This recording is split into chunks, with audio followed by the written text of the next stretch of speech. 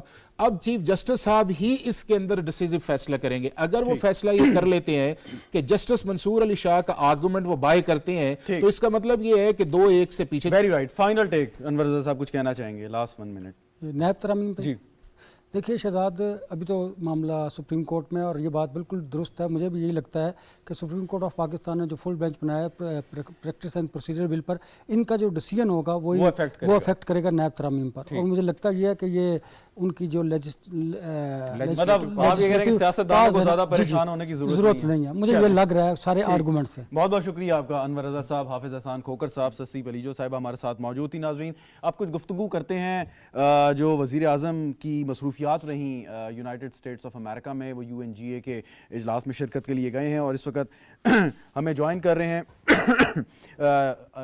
New York سے ہمارے senior تجزیہ کار ہیں. ان سے گفتگو کرتے ہیں اس پر سید عمران شفقت صاحب. عمران صاحب آپ کو میری آواز آ رہی ہے؟ سید عمران شفقت صاحب کین یو ہیئر می سر؟ تھوڑی سی جی دوبارہ بولیے گا. بس میں آپ کی آواز سننا چاہ رہا تھا کہ آپ کو میری آواز لاؤڈ اینڈ کلیئر آ رہی ہے؟ جی اب آ گئی ہے. جی آل رائٹ جی. آج وزیر اعظم صاحب نے اور اس سے پہلے بھی ان کی ملاقاتیں شروع ہو گئی ہیں، اس سے پہلے کہ وہ 22 کو انہوں نے خطاب کرنا ہے. تھوڑے سے کچھ ذرا سیلینٹ فیچرز بتائیے گا کہ کیا محور رہا ان ملاقاتوں کا، گفتگو کا، اور 22 تاریخ کو جب وہ UNGA کے سیشن سے خطاب کریں گے تو فوکس کیا ہوگا ان کی تقریر کا؟ جی کل وزیر اعظم نے ایرانی صدر کے ساتھ ملاقات کی اور اس کے علاوہ کچھ اور ملاقاتیں جو تھیں وہ ہوئیں. آج جس طرح کچھ ملاقاتیں ہیں، ایک تو ازبک صدر کے ساتھ ان کی ہے ملاقات، پھر UN سیکرٹری جنرل کے ساتھ ان کی ملاقات ہے، IMF کے کچھ حکام کے ساتھ ان کی ملاقات ہے. کل انہوں نے جو گلوبل اسٹرک جو تھا اس کے حوالے سے جو ایک سیمینار تھا اس میں جو انہوں نے خطاب کیا، مجھے یہ لگتا ہے کہ جو کل وزیر اعظم کا خطاب ہوگا اس میں ان کا جو زیادہ جو کہہ لیں کہ فوکس ہوگا وہ یا جس طرح ہمیں رپورٹ بھی کیا جا رہا ہے، کچھ جو معلومات فارن آفس سے مل رہی ہیں، وہ اس ضمن میں ہوگا کہ جو ممالک معاشی طور کے اوپر پیچھے رہ گئے ہیں قرضوں کی وجہ سے، ان کو کس طرح بیل آؤٹ کیا جائے گا، یا ان کو جو دنیا کی بڑی طاقتیں ہیں، جو معاشی طاقتیں ہیں، یا جو عالمی مالیاتی ادارے ہیں، ان کے جو قرض ہیں وہ ان کو کس طرح نرم کیے جا سکتے ہیں، ان کو کس طرح، کیونکہ یہ مسئلہ جو ہے وہ محض ایک ملک کا دوسرے ملک کے ساتھ نہیں ہے، یا ایک عالمی مالیاتی ادارے کا دوسرے کسی ریاست کے ساتھ نہیں ہے. یہ مسئلہ اب اقوام کا ہے یا افراد کا ہے، اور افراد بھی وہ جو کروڑوں اربوں لوگ ہیں ان سے متعلق ہے. تو ایک طرف جو ہے یہ اگر ہم یہ اس کو دیکھیں تھوڑا سا، تو یہ دنیا بھر میں جو بھی سیاسی تحریکیں اٹھتی ہیں وہ ان کے پیچھے کوئی نہ کوئی معاشی حرکیات ہوتی ہیں. تو اس سے پہلے کہ جو دنیا کی اکانومی ہے یا کچھ بعض ممالک کی جو قرض کی وجہ سے اکانومی بگڑ چکی ہے، تو وہاں پر کوئی پولیٹیکل موومنٹ شروع ہو کسی بھی قسم کی. اچھا، اس میں ایک چیز جو ابھی آپ نے ذکر کیا کہ جو ترقی پذیر ممالک ہیں اور ان کو وہ بہت سے معاشی چیلنجز کا سامنا کر رہے ہیں. پاکستان میں گزشتہ سال سیلاب آیا اور بڑی تباہی ہم نے دیکھی، اس کی وجہ سے ہمارا جو GDP گروتھ تھی وہ بھی متاثر ہوئی. دنیا نے وعدہ کیا، اس سے پہلے بھی کرتے آئی ہیں، چاہے کیوٹو پروٹوکول ہو، پیرس سمٹ ہو، کہ جی ہم ترقی پذیر ممالک کی مدد کریں گے. وعدے تک تو بات رہتی ہے، اس سے آگے نہیں بڑھتی. تو اب اس چیز کا بھی احاطہ آپ سمجھتے ہیں وزیر اعظم صاحب کریں گے اور ان کو احساس دلائیں گے ترقی یافتہ ممالک کو کہ اپنی ذمہ داری ادا کریں؟ دیکھیں کل کی جو ان کے کی نوٹس ہیں، اگر آپ ان کو تھوڑا سا بھی ہم لوگ اس پہ غور کریں تو وہ بیسیکلی عالمی ضمیر کو انہوں نے جوڑنے کی کوشش کی ہے کہ آپ جو کہہ لیں کہ وہ جو عالمی ساہوکاری ہے اس نے کس طرح کس طریقے کے ساتھ اتنے لوگوں کو جو ہے وہ جکڑ رکھا ہے. تو اس سے بچنے کے لیے، اور پھر جو پاکستان کے ساتھ جو وعدے کیے گئے تھے ماحولیاتی آلودگی یا ماحولیات کی وجہ سے جو پاکستان کے اندر جو فلڈ آیا تھا، اس میں جن ممالک نے پاکستان کی جو ہیلپ کرنے کے وعدے کیے تھے وہ بھی جو IMF ہے اس کی جو کڑی شرائط ہے یا وہ جو پروگرام سائن نہیں ہو رہا تھا اس وجہ سے وہ ڈیلے کا شکار ہوئے تھے.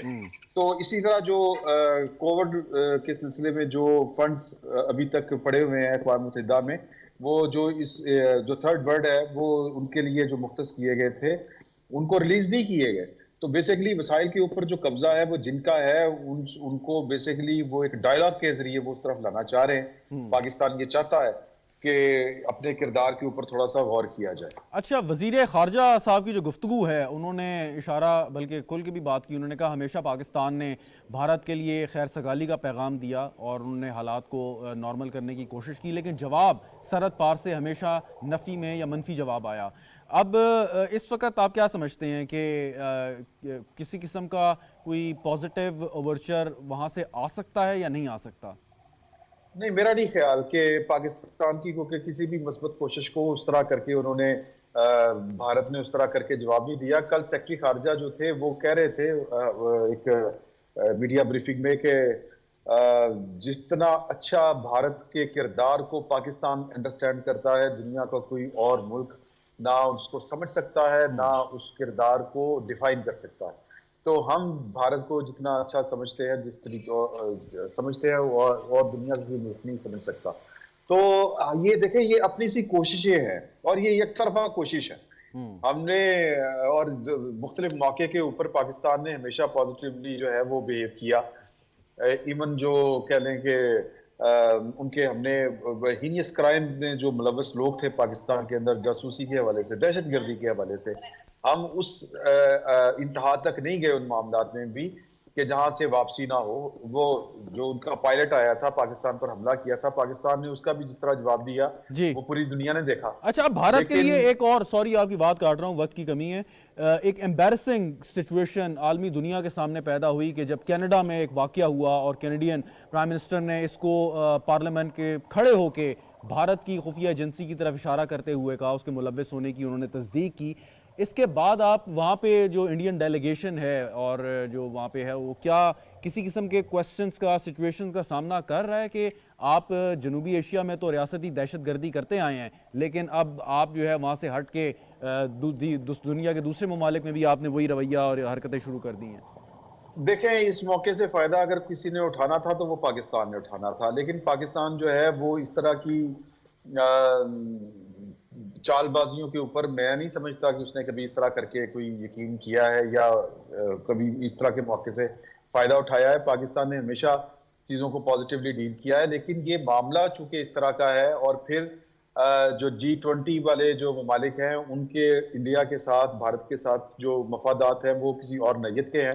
تو اس لیے میرا خیال ہے کہ اس معاملے کے اوپر پاکستان کے علاوہ کوئی اور جو ملک ہے وہ کینیڈا کے علاوہ کوئی نہ آواز بلند کرے گا اور نہ اس سچویشن کو کیش کروانے کی کوشش کرے گا. اچھا، لیکن ہم نے یہ دیکھا بڑی انٹرسٹنگ بات آپ نے کی اور یہ اس پہ ڈیبیٹ بھی ہو رہی ہے کہ اگر ایسا کوئی واقعہ جس میں رشیا انوالو ہو یا کوئی اور ایسا ملک انوالو ہو کہ جس کے ویسٹ کے ساتھ تعلقات اچھے نہیں ہیں تو ایک طوفان برپا ہو جاتا ہے، لیکن بھارت کی ملوث ہونے کے باوجود کینیڈا کی تصدیق کے باوجود جو ہے جو رسپانس یا ریئیکشن آنا چاہیے تھا G20 کنٹریز کا جس میں مڈل ایسٹرن کنٹریز ہوں یا ویسٹرن کنٹریز ہوں وہ نہیں آیا.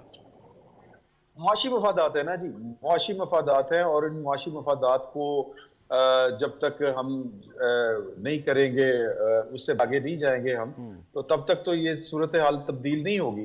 کینیڈا جو ہے وہ چونکہ اس کے براہ راست معاشی مفادات بھارت کے ساتھ نہیں جڑے ہوئے تو اس لیے وہ اپنی بات جو ہے وہ کھل کے کر رہا ہے. اب اس میں ہمیں تھوڑا سا پاکستان کو میں سمجھتا ہوں کہ اپنا رول پلے کرنا چاہیے پازیٹیولی، جو وہ پتہ نہیں کرتا ہے کہ نہیں کرتا.